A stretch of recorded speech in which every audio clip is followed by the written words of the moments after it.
Hi friends, welcome back to my channel. This is Jyoti Singh और today I am making a video on the topic of mercy.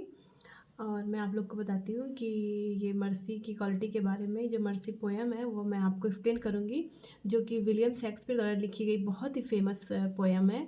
जो उनका famous play है merchant of Venice, उससे लिया गया है। उसका एक बहुत फेमस पार्ट है जिसमें मैं आपको बताती हूँ थोड़ा सा। जो पोर्शिया होती है, लॉयर होती है, वो अपने क्लाइंट के लिए बोलती है, उस शाइलॉक से अपील करती है मर्सी के लिए कि वो मर्सी शो करें। उसमें क्या होता है कि शाइलॉक जो होता है मर्चेंट ऑफ वेनिस, वेनिस का व्यापारी होता है। तो उससे पोर्शिया के क्लाइंट ने कुछ पैसे उधार लिए होते हैं। तो शाइलॉक ने ये लिखवा लिया होता है कि अगर आप पैसे वापस नहीं कर पाए तो आपको अपने बॉडी का 1 पाउंड मांस मुझे देना होगा। तो ऐसा ही होता है, उसका जो व्यापार है उसमें उसको घाटा लग जाता है, तो वो पैसे वापस नहीं कर पाता है। तो फिर वो जाता है न्याय के लिए। तो पोर्शिया जो है, उसकी जो लॉयर है, वो अपने क्लाइंट के लिए शाइलॉक से अपील करती कि वो मर्सी दिखाए और ऐसा ना करे।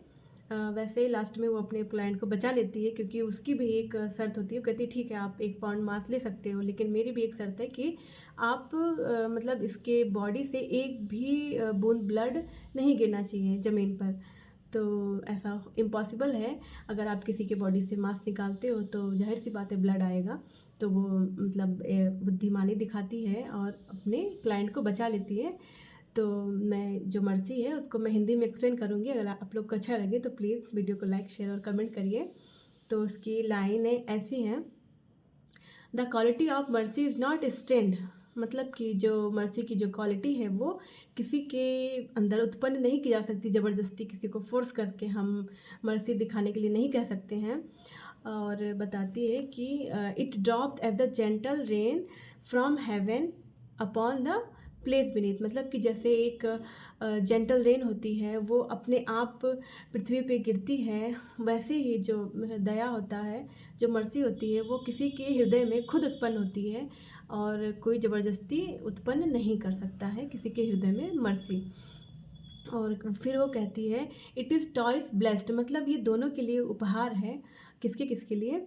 तो it blessed him that gives, मतलब उसके लिए जो देता है, जो मर्सी दिखाता है, एंड हिम दैट टेक्स, और उसके लिए जो मर्सी लेता है, मतलब जिसको दया दिखाई जाती है, जिसके लिए, दोनों के लिए ये वरदान साबित होता है। दोनों के लिए ये वरदान है। It becomes the throne monarch better than his crown, मतलब एक राजा हो जो होता है वो उसको लोग कैसे जानते हैं? उसके ताज के रूप में जानते हैं, लेकिन उसका ताज उसे महान बनाती है। बट उससे भी ज़्यादा उसे कौन महान बनाता है? उसके अंदर की दया एक राजा को बहुत ज़्यादा महान बनाती है। उसके अंदर की दया। His sceptre shows the force of temporal power, मतलब उसके पास जो शक्ति होती है, जो किसी को दंड देने की शक्ति होती है, जो भी पावर होता है, वो उसकी सांसारिक शक्तियों को दिखाता है। मतलब कि लोग तब तक ही उसे याद रखेंगे जब तक वो जीवित होगा। उसके भय से, उसके आतंक से लोग उसे याद रखेंगे। लेकिन अगर क्या है, force of temporal power the attribute to wave and majesty, मतलब कि अगर वो लोग उसकी प्रशंसा करते हैं, लोग उसको इज्जत देते हैं, तो उसके भय और आतंक की वजह से उसे हम इज्जत देते हैं। But mercy is above his स्क्रिप्चर्स वे, लेकिन उसकी सारी संसारिक शक्तियों से कहीं ज़्यादा ऊपर क्या है? दया है। अगर उसके अंदर दया होगी तो लोग उसे मरने के बाद भी इज्जत देंगे, सम्मान देंगे और उसे अपने दिल में रखेंगे, अपने दिल में उसे उसके प्रति सम्मान रखेंगे, उसका नाम लेंगे। लेकिन अगर वो अपने क्राउन की वजह से फेमस है तो वो तभी तक फेमस होगा जब तक वो जीवित होगा। मतलब एक राजा को कौन महान बनाता है? उसका क्राउन नहीं, उसके अंदर की जो दया होती है वो उसे बहुत महान बनाती है। और नेक्स्ट लाइन है it is enthroned in the hearts of Kings, और ये जो क्वालिटी ऑफ मर्सी है ये राजा के अंदर विराजमान होनी चाहिए। मतलब एक राजा के अंदर ये क्वालिटी होनी चाहिए। उसे ऊपर से तो सख्त होना चाहिए ताकि लोग डिसिप्लिन में रहें, बट उसके अंदर दया की भावना होनी चाहिए, तभी वो एक अच्छा राजा बन सकता है। It is an attribute to God himself. और ये जो गुण है, जो मर्सी है, ये क्या है, एक अपने आप में ही एक बहुत मतलब दैवीय शक्ति है, दैवीय गुण है ये, जिसके अंदर दया है, वो समझो कि वो खुद देवता के समान है। And earthly power doth then show likest God.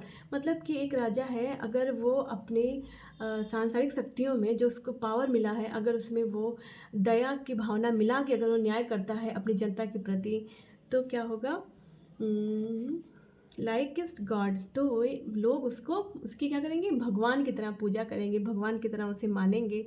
और अगर वो भय से, आतंक से न्याय करता है, डरा धमका के किसी को न्याय नहीं करता है, क्योंकि वो न्याय नहीं कर पाएगा अच्छे से अगर उसके अंदर दया नहीं होगी। तो वही कह रहा है कि अगर वो अपने न्याय में मर्सी को भी घोल देता है, मिला देता है, तो क्या होगा कि उसका न्याय उचित होगा, और लोग उसे उसके मरने के बाद भी उसे याद रखेंगे, और वो अमर हो जाएगा। मतलब मर्सी की जो क्वालिटी है वो बहुत ही ज़्यादा अपने आप में बहुत सर्वशक्तिमान है, एक ईश्वरीय शक्ति है। और मैं ऐड करूँगी थोड़ा सा कि अगर इंसान की सबसे बड़ी क्वालिटी क्या है, दया है। अगर वो दया ना हो उसके अंदर, तो फिर जानवर और इंसान में कोई अंतर नहीं रह जाएगा। ये जो मर्सी ही है जो जानवर और इंसान को अलग करती है। मैं ये नहीं कहती कि जानवर के अंदर वो नहीं होता, फीलिंग्स नहीं होता, वो उनके अंदर भी होता है, बट सबसे बड़ी क्वालिटी हम वो समझ नहीं सकते हैं ना। मतलब इंसान के अंदर थोड़ा समझदारी होती है। तो ये भगवान ने मतलब एक बहुत ही अच्छा गुण दिया है, जो कि इंसान को हमेशा बनाए रखना चाहिए। और किसी मतलब है जो मतलब किसी के ऊपर दया दिखाने वाला है तो दिखाइए, और एक दूसरे की हेल्प करिए। अगर आपके अंदर ये क्वालिटी नहीं है तो फिर आपका इंसान होना बेकार है। तो मैं यही कहूँगी कि मतलब एक इंसान को इंसान ही बने रहना चाहिए, और एक दूसरे की हेल्प करनी चाहिए, एक दूसरे के सुख दुख में उसे काम आना चाहिए। तो जो क्वालिटी ऑफ मर्सी है ये आप लोग को कैसी लगी प्लीज़ बताइएगा। अगर मुझसे कोई गलती हुई हो मेरे बोलने में या मेरे समझाने में, मेरे एक्सप्लेन करने में अगर कोई गलती हो तो प्लीज़ मुझे बताइए, और मुझे अच्छा लगेगा कि हाँ आप लोग ध्यान दे रहे हैं, आप लोग ध्यान से सुन रहे हैं। तो प्लीज़ मेरे वीडियोज़ को लाइक करिए, शेयर करिए, कमेंट करिए अगर आपको पसंद आता है तो। और मेरे चैनल को सब्सक्राइब कर लीजिए, बेल आइकन भी प्रेस कर लीजिए, ताकि मैं वीडियो अपलोड करूँ तो आपको नोटिफिकेशन मिल जाए और आप मेरी वीडियो को देख सकें। और ऐसे ढेर सारा प्यार देते रहिए। Thanks to watching my video. Thank you, bye bye, take care.